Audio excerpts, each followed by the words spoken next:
This man has just been executed for one of the most heartbreaking crimes in Florida history: the kidnapping, rape, and cold-blooded murder of a young mother who fought for her life with desperate 911 calls for help that exposed deadly flaws in the system, while bound in his Abu doctor's car. In this video you will hear one of the most heartbreaking 911 call record ever that would have been solved early before her death. His name was Michael Lee King, and he was put to death by lethal injection at Florida State Prison after more than 17 years on death row. He looked cold and not remorseful of the act he committed.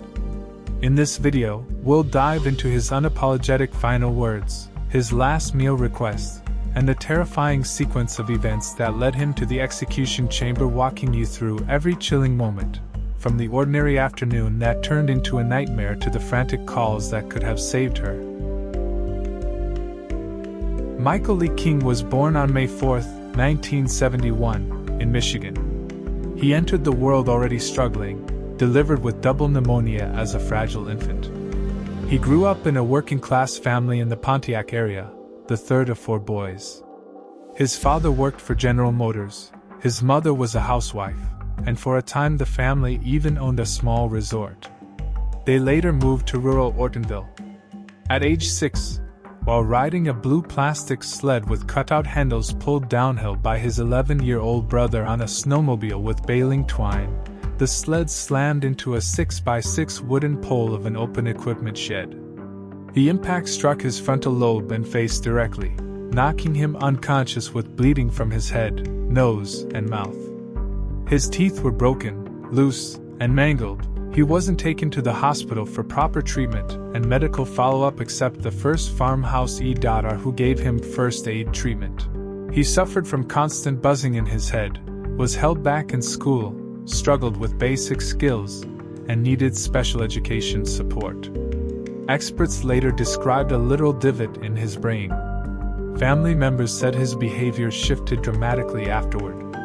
As an adult, he was trained as a plumber, married and divorced, and tried to live quietly. With no prior violent felony convictions documented. Advocates describe him as having always been a non-violent person outside this crime. But by early 2008, everything was falling apart. He had moved to Northport, Florida, just days earlier, was unemployed for months, and was facing foreclosure on his home. A man under crushing financial pressure with no violent criminal history until that one fateful day.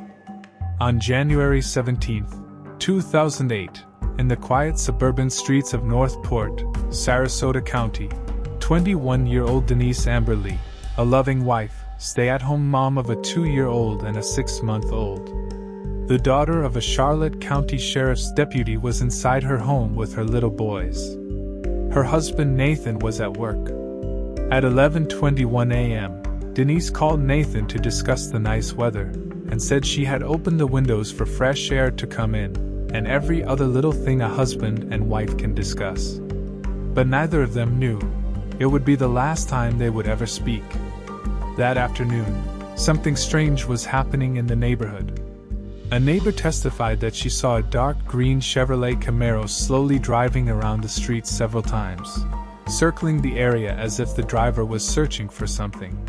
He didn't know who the driver was, and at around 2 p.m. she saw the car pulled up at Denise's front house.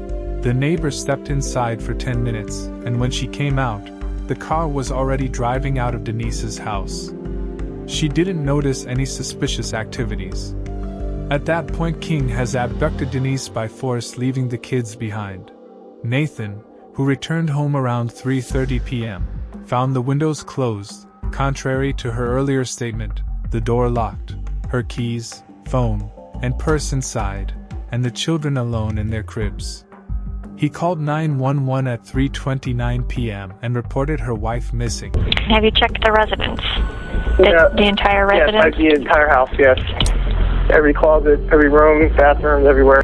Are the children okay? Yes, well, my youngest one's crying, but they're okay. Oh, my goodness. All right, Nathan, I have an officer en route for you. If she does return home by the time we get their calls back, let us know, okay? Okay. All right, thank you. Thank you. What followed next was 5 hours of pure terror. and the man behind the wheel was Michael Lee King. Investigators later determined that he had not planned to target Denise specifically. Instead, he was simply driving around looking for a victim of what prosecutors later described as a random crime of opportunity. King took Denise to his Northport home, where he duct-taped her wrists and raped her. He then blindfolded and bound her in the back seat of the Camaro and drove to his cousin Harold Muxlow's house to borrow a flashlight, shovel, and gas can, claiming he needed them to free a stuck lawnmower at around 6:14 p.m. Muxlow heard a female voice from the car scream, "Call the cops." But King waved that and told him not to worry, that it wasn't a big issue. As King returned to the car, Denise jumped out and struggled with King for about 30 seconds while Muxlow watched. King forced her back inside and drove off. While King was at his cousin's house in Northport, Denise found King's cell phone inside the vehicle, dialed 911, and hid it. The call lasted for several minutes and is incredibly difficult to hear. Denise used a tactical approach to give the dispatcher information without alerting King that she was on the phone.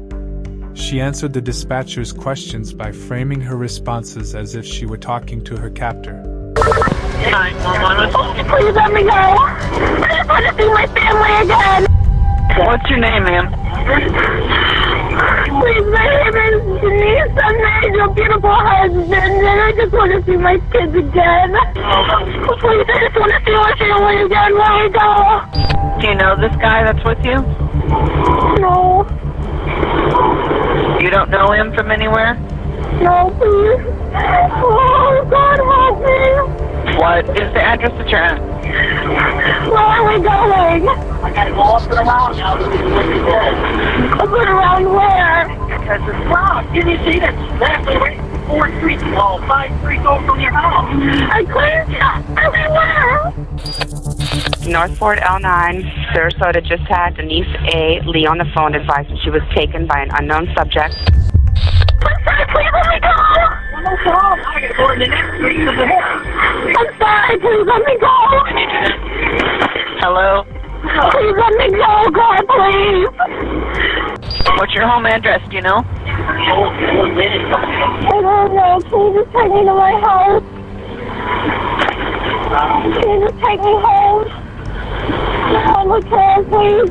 Can they turn off the radio or turn it down? I can't hear you. It's too loud.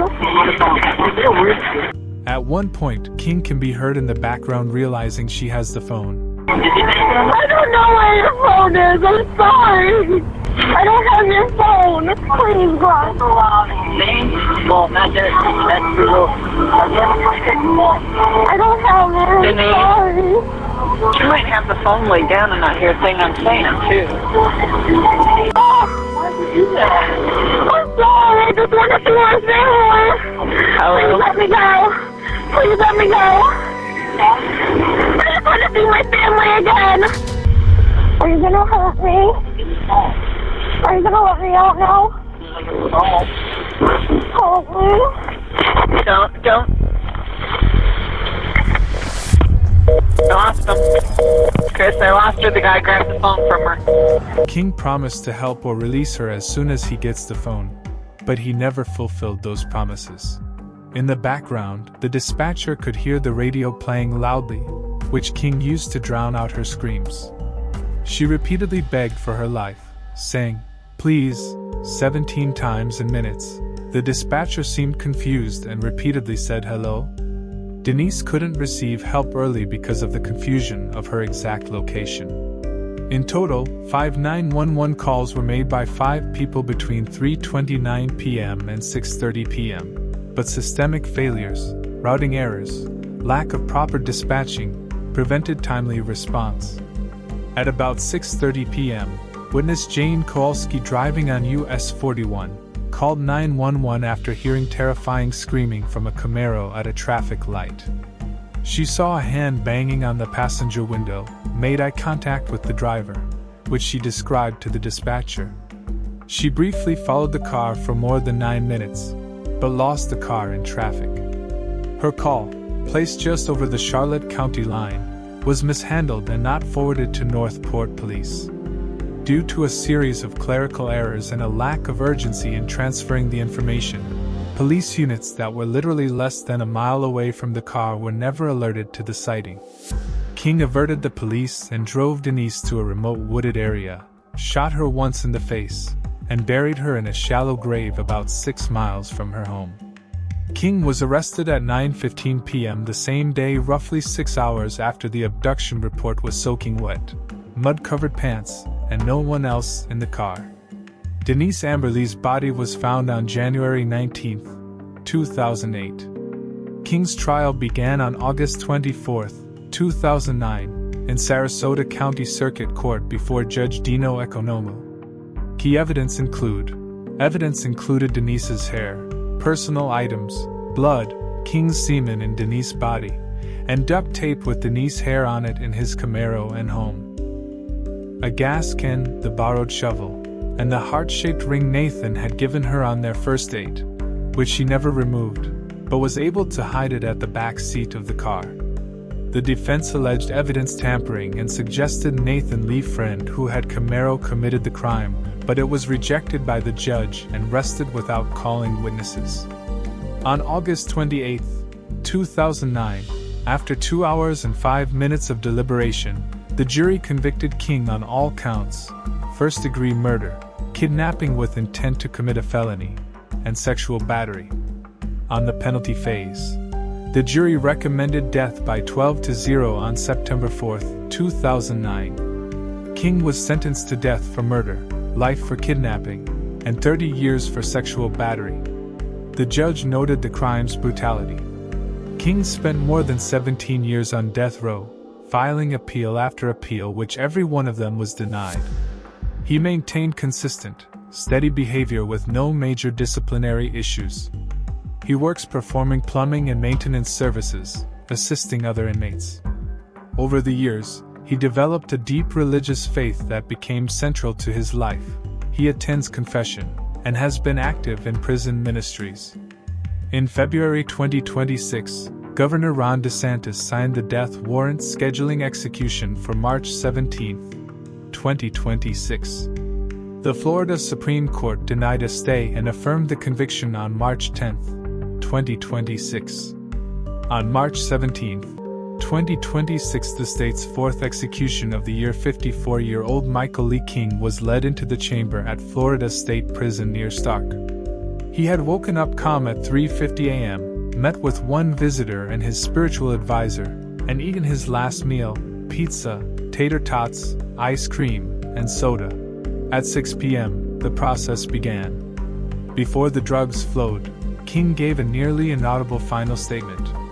"Since finding Jesus in prison, I have tried to live as his disciple, obeying the two great commandments: to love God with all my heart, my mind, and all my being, and to love my neighbor, to include everyone in my family, Denise Lee's family, everyone in the gallery."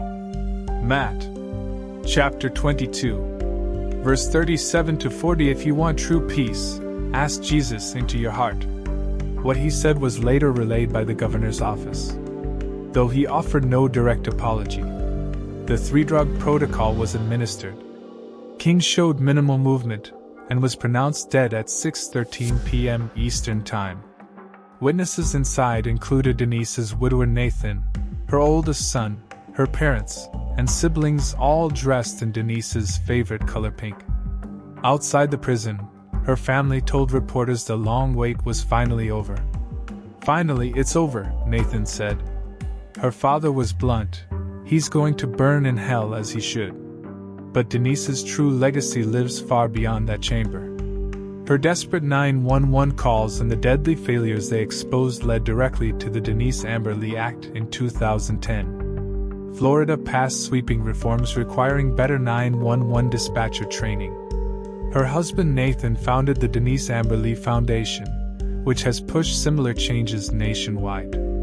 Because of her courage in those final moments, countless other lives have been saved. This wraps up the chilling tale of Michael Lee King, executed for the kidnapping, rape, and murder of Denise Amber Lee. What are your thoughts on this case? This case still leaves a haunting question. How did King get access to their home? What actually transpired between the two before he forcefully took Denise from her home? Was justice served? Let me hear your thoughts in the comments and check there for mine too. If you're a lover of creepy true crime stories, true crime documentaries, horror crime, unsolved mysteries and the rest, you can do well to check out our twin channel Mysterious Dark Files for more videos like that.